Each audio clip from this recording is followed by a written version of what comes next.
প্রধানমন্ত্রীর মন খারাপ। প্রধানমন্ত্রী আজকে মন খারাপ করে বলেছেন কক্সবাজারে যে বিরোধী দল কেন বাজেটের সমালোচনা করে। প্রধানমন্ত্রীর মন খারাপ দেখে আমাদেরও মন খারাপ। আমরা চেয়েছিলাম আপনার বাজেটের প্রশংসা করতে, কিন্তু আপনি দুর্নীতির রাস্তা বন্ধ করেন নাই, লুটপাটের রাস্তা বন্ধ করেন নাই, ব্যাংক দখল বন্ধ করেন নাই। ফলে আমরা জানি না এই বাজেটের কত টাকা জনগণের উন্নয়নে ব্যয় হবে, কত টাকা আপনার দলের নেতা কর্মীর পকেটে যাবে। আপনি একটা বাজেট দিয়েছেন যার সাথে বাস্তবতার কোনো সম্পর্ক নাই।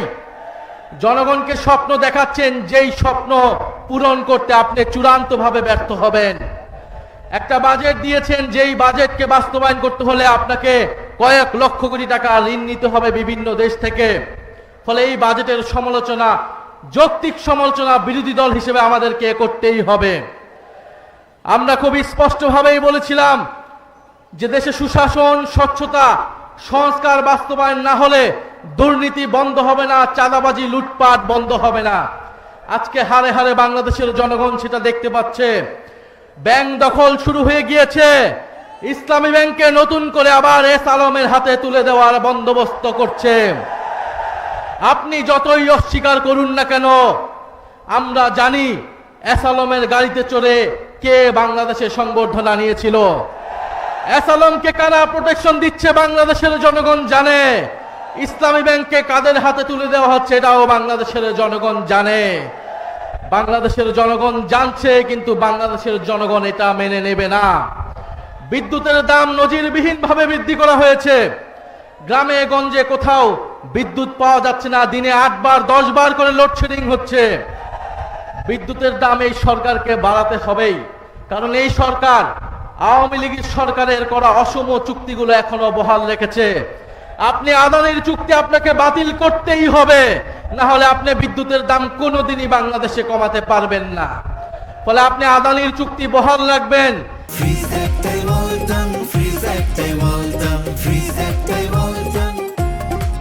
আপনি ইসলামী ব্যাংকে নতুন করে ইসলামের হাতে তুলে দিবেন। আপনি দুর্নীতি, চাঁদাবাজি বন্ধ করার জন্য কোনো ধরনের সংস্কার করবেন না। আর আপনার বাজেটকে বিরোধী দল প্রশংসা করবে, এটা বিরোধী দল থেকে অনেক বেশি প্রত্যাশা করা হয়ে যাচ্ছে। ফলে সরকারের কাছে আমরা বলবো যে বাজেট দিয়েছেন, এই বাজেট বাংলাদেশের জনগণের কোনো ধরনের অর্থনৈতিক পরিবর্তন করতে পারবে না। বাংলাদেশের উন্নয়ন করতে হলে আগে আপনাকে গণভোটের গণরায় অনুযায়ী সংস্কার করতে হবে।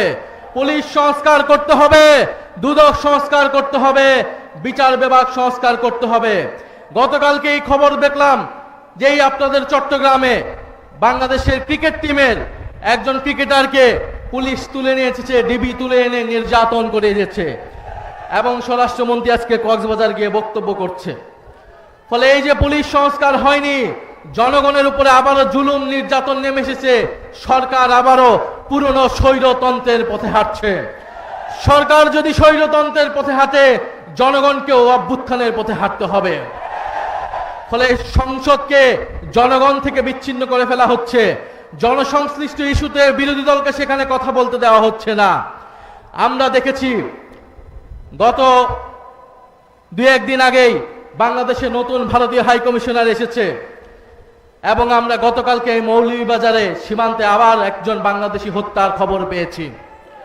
বলে উনি এসে যেই সুসম্পর্ক এবং বন্ধুত্বের কথা বলেছে, আমরা স্পষ্টভাবে জানিয়ে দিতে চাই, সীমান্তে কাঁটাতার এবং বন্দুক দিয়ে, নদীতে বাদ দিয়ে কোনো বন্ধুত্ব হয় না।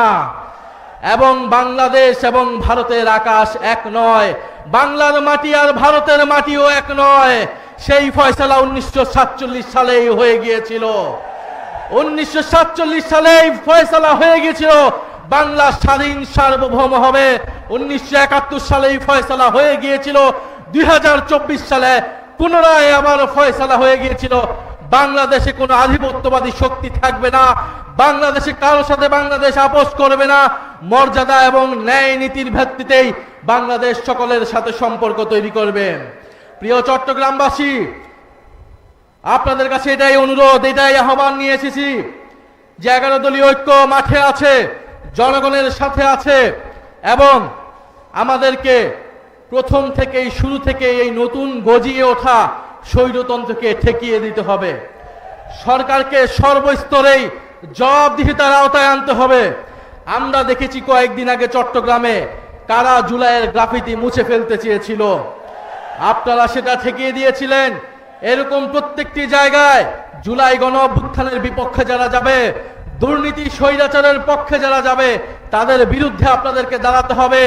সরকারকে অবশ্যই জবাবদিহিতার আওতায় আনতে হবে, প্রত্যেকটা মন্ত্রীকে জবাবদিহিতার আনতে হবে। সেই দায়িত্ব আমরা সংসদে পালন করব এবং আপনারা যারা মাঠে আছেন, জনগণের নেতৃত্ব দিচ্ছেন, আপনাদেরকেও সেই দায়িত্ব পালন করে যেতে হবে। সরকারের হাতে খুব বেশি সময় নেই যদি সরকার এইভাবেই চলতে থাকে। ফলে সরকারের প্রতি আমরা আহ্বান জানাবো, জনগণের পক্ষে আসুন, জুলাই গণ অভ্যুত্থানের পক্ষে আসুন, নতুন বাংলাদেশের পক্ষে আসুন। আমরা সকলে মিলে ঐক্যবদ্ধভাবে এই বাংলাদেশকে আবারও নতুন করে গড়ে তুলবো ইনশাআল্লাহ। সবাই দোয়া রাখবেন। আবারও দেখা হবে। লড়াই আমাদের চলমান থাকবে, সংগ্রাম আমাদের চলমান থাকবে। আসসালামু আলাইকুম রহমতুল্লাহ।